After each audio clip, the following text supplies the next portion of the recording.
आप सभी को आचार्य सुशील कुमार की ओर से सुप्रभात। आज मैं आपको सूर्य के पद नामक पाठ से पद्यांश पढ़ाने जा रहा हूं। आप लोग ध्यानपूर्वक सुने और लिखें। यह जो पद है ये सूरदास जी द्वारा रचित है, इसलिए इनको सूर्य के पद कहा गया है।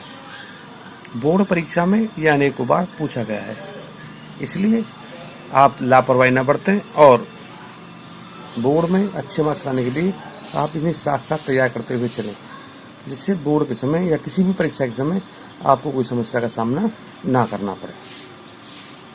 तो मैं प्रारंभ कर रहा हूं पद्यांश।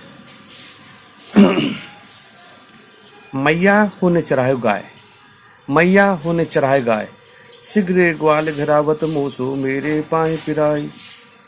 जो नहीं पता है बूझ बलदाऊ अपनी सहो दिवाई, यह सुन माई जसोदा ग्वालिन गारी दे तेरी साई। मैं पठावती अपने लड़का को आवे मन बहराई। सूर श्याम मेरा अति बालक, सूर श्याम मेरा अति बालक, मारत तिह रंगाई, मैया में चराई गाय।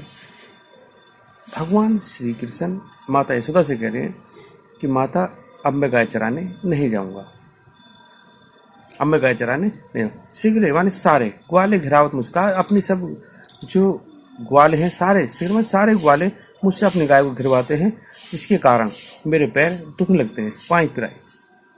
जो पता ही नहीं पूछो, अगर तुम्हें मेरी बात का विश्वास ना हो तो तुम बलराम भैया से अपनी सौगंध देकर पूछ लो। सोह माने होता है सौगंध, कसम दिवाई मतलब अपनी सौगंध देकर पूछ लो। अगर तुम्हें मेरी बात का विश्वास ना हो तो तुम बलराम भैया से अपनी सौगंध देकर पूछ लो। यह सुन माई यशोदा ग्वाल गारे दे तेरी साई। कहा यह सुनकर माता यशोदा सारे ग्वालों को गाल देने, क्रोध में आकर सारे ग्वालों को गाल देने लगती है। मैं पठाओ तब लड़का को मन में बहलाई। कहा मैं तो अपने बालक को उनके साथ इसलिए भेज देती कि वो उनका मन बहलाकर आ जाएगा, वो मेरा मन बहलाकर, मेरा पुत्र मन बहलाकर आ जाएगा। सूर्य श्याम सूर्या जी कहते हैं कि माता यशोदा और क्रोध कहती हैं ये तो मेरे बालक को घुमा घुमा कर मार ही डालेंगे। इसका अब हम अर्थ देखेंगे। देखिए,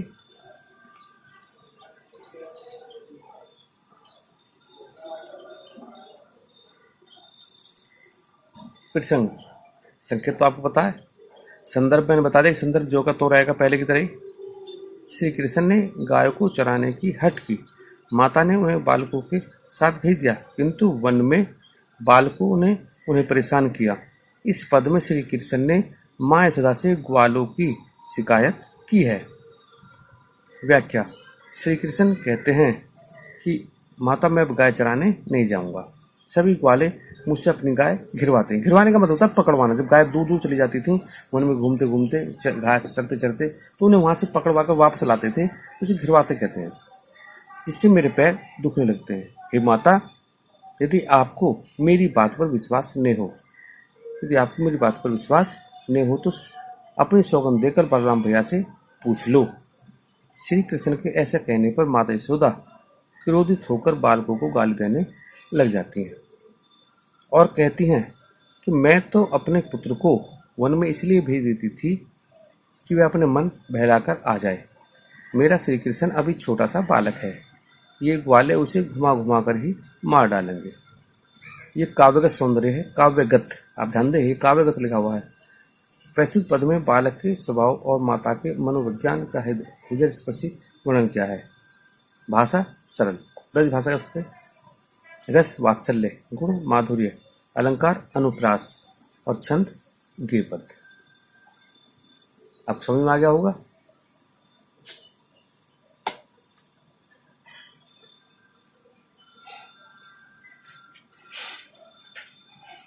इसके बाद अगला पद हम पढ़ेंगे।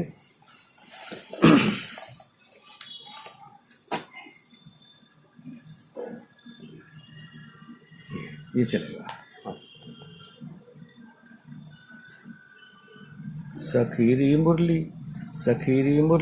लीजे चोरी, जिन गोपाल किन्हें अपने बस में प्रीत सबन की तोरी। सखीरी मुरली लीजे चोरी, छिन एक घर भीतर निसी बासर, छिन एक भीतर छिन एक घर भीतर निसी बासर धरत न कबू छोरी सखीरी मुली लीजे चोरी कभु कर कभु अधरन कटी कभु खोसत जोरी ना जाने कुछ मोल मोहनी राखे अंग अंग भोरी सखीरी मुली लीजे चोरी सूरदास फिर भूख्यो जो मन सूरदास फिर भूखो मन सजनी बांधे राग की डोरी सखीरी मुली लीजे चोरी।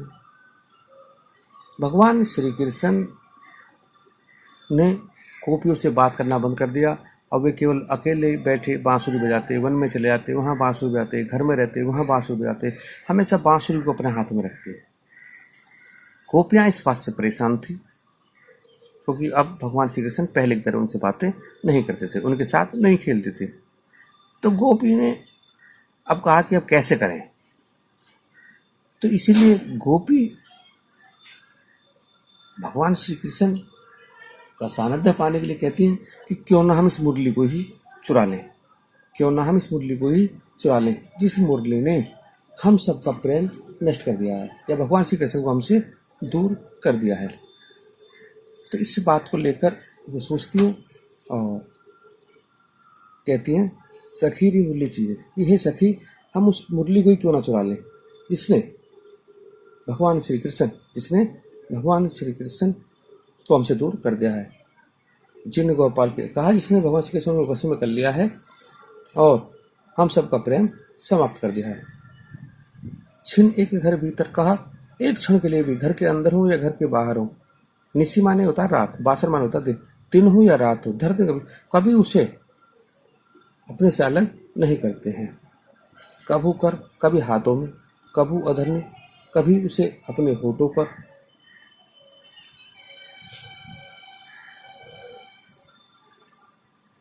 कभी खो से जोड़ी और कभी अपनी फेंट में लगा लेते हैं। फेंट कहते हैं जो कमर से कपड़ा बांध देते हैं। ना जाने कुछ मिल मोनी कहा, ये सखी ना जाने इसने क्या जादू कर दिया है और अपने एक एक अंग को भुलावे में डाल रखा है।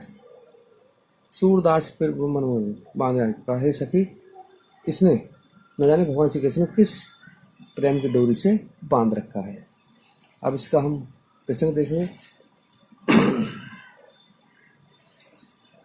देखिएगा आप।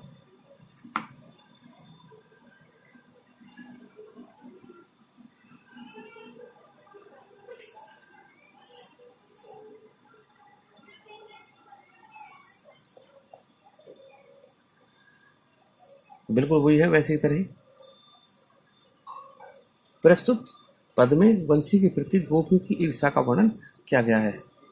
मैंने बताया संदर्भ पहले की तरह रहेगा जो पहले था। प्रस्तुत पद में वंशी की प्रति यानी बांसुरी के प्रति गोपियों की ईर्षा चलन का वर्णन क्या है। गोपियां आपस में बात करते हुए कहते हैं, परस्पर में आपस में बात करते हुए कहते हैं कि गोपियों में से एक सखी दूसरी से कहती है कि सखी, इस मुरली को ही तो चुरा लेना चाहिए, इस मुरली को ही चुराना चाहिए। इस मुरली ने अन्य सभी के प्रेम संबंधों को समाप्त करके श्री कृष्ण को अपने अधिकार में कर लिया है। यह मुरली कृष्ण को इतनी प्यारी लगती है कि वे रात दिन अर्थात किसी भी समय उसे अपने से अलग नहीं करते हैं। यहाँ तक कि वे मुरली को क्षण भर के लिए भी घर अथवा बाहर नहीं छोड़ते हैं और इसे हर समय अपने साथ रखते हैं। वे इसे कभी हाथ में ले लेते हैं, कभी होठों पर रखते हैं तो कभी अपनी फेंट में लगा लेते हैं। शायद इस मुरली ने श्री कृष्ण पर जादू करके उनके एक एक अंग को भुलावे में डाल रखा है। हे सखी, इस वंशी ने श्री कृष्ण का मन प्रेम की डोरी से बांधा हुआ है। आप समझ गए होंगे काव्य का सौंदर्य में यदि मैंने बताया था कि यहाँ से भी अगर स्टार्ट करें कि भाषा ब्रज, रस श्रृंगार, गुण माधुर्य, अलंकार श्लेष, अनुप्रास और छंद गेपद, तो अभी पूरा बने रहेगा। लेकिन अगर इसे याद कर सकते हैं तो इसे भी आप लिख सकते हैं। प्रस्तुत पद में महाकवि सूरदास ने गोपियों की इच्छा का बड़ा सही संजीव और स्वाभाविक वर्णन किया है। गोपियों को ऐसा प्रतीत होता है मानो मुरली उनकी सौतन हो, क्योंकि वह श्री कृष्ण को उनसे ज्यादा प्रिय है। आप समझ गए होंगे। अब अगला पद।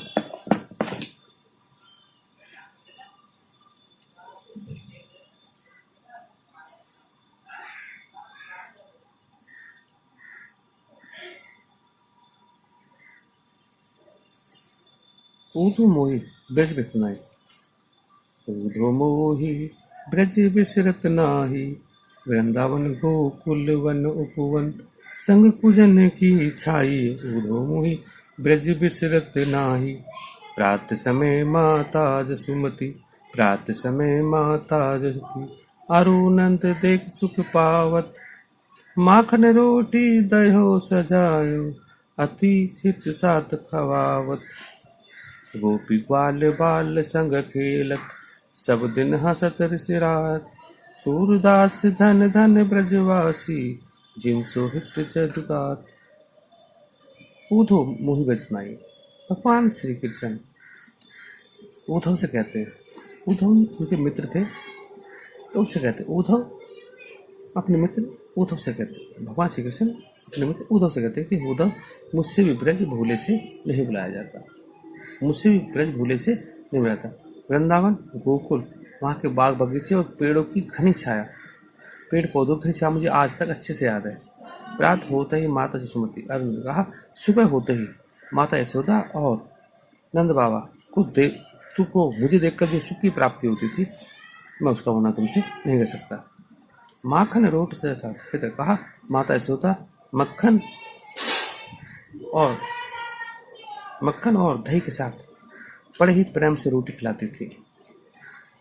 गोपी ग्वाल बाल, कहा गोपियों और ग्वालों के बच्चों के साथ खेलते खेलते कब सारा दिन बीत जाता था, पता भी नहीं चलता था। सूरदास जी कहते हैं कि धन्य है ब्रज के लोग। सूरदास जी कहते हैं कि धन्य कहा जिनके लिए आज भी भगवान श्री कृष्ण के हृदय में इतना अधिक प्रेम बसा हुआ है, जिनके लिए आज भी भगवान श्री कृष्ण के हृदय में इतना प्रेम बसा हुआ है। इसी का इसका अब बताता हूँ आपको, एक बार दोबारा से आप ध्यान से सुने।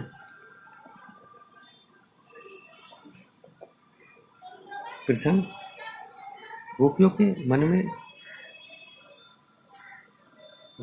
मन में ज्ञान और योग की स्थापना करने में उद्धव असफल हो गए। इतना ही नहीं, वे स्वयं प्रेम और भक्ति के रंग में रंगकर मथुरा पहुंचे। उद्धव ने श्री कृष्ण को ब्रज की संपूर्ण स्थिति समझाई और माता यशोदा का समाचार दिया। इस पर श्री कृष्ण ने कहा, हे उद्धव, ब्रज की याद मुझसे भुलाई नहीं जाती। श्री कृष्ण कहते हैं कि उद्धव, मैं अनेक प्रकार से ब्रज को भुलाने का प्रयास करता हूँ, किंतु भूल नहीं पाता। अर्थात मैं उसे लगातार भूलने का प्रयास करता हूँ, लेकिन मुझसे नहीं भूला जाता। वृंदावन गोकुल के वन उपवन और पेड़ों की घनी छाया, कुंज माने पेड़ होता, घनी छाया, सब मुझे अच्छे से याद है, यही वो मुझसे नहीं भुलाई जाती। प्रातःकाल माता यशोदा और नंद बाबा मुझे देखकर अत्यधिक आनंदित होते थे। माता यशोदा दही और मक्खन और रोटी को अत्यधिक प्रेम के साथ मुझे खिलाती थी। हम गोपियों और ग्वालों के साथ विभिन्न प्रकार की क्रियाएं करते थे, हंसते खेलते थे, हर समय हंसते रहते थे, संतोष पाते थे। कब शाम होगी पता भी नहीं चलता था। सूरदास जी कहते हैं कि धन्य है ब्रज के वासी, जिन्हें श्री कृष्ण जैसे हितैषी और प्रेमी मिले हैं, जिन्हें भगवान श्री कृष्ण जैसे हितैषी और प्रेमी मिले हैं। अवगत सुनते, इस पद में श्री कृष्ण ने अपने भावुक हृदय के सातों भावों की व्यंजना हुई है। अपने ब्रज प्रवास के विभिन्न कार्यों की स्मृति श्री कृष्ण को व्याकुल कर देती है।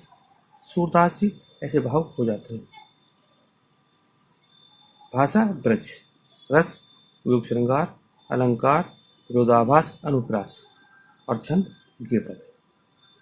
ये भगवान श्री कृष्ण के जो 3 पद मैंने आज आपको पढ़ाए हैं, ये आपको अच्छे से याद हो गए होंगे। आप इसे लिखें और सुना भी करें। जब ध्यान से सुनोगे तो आपको याद भी हो जाएगा।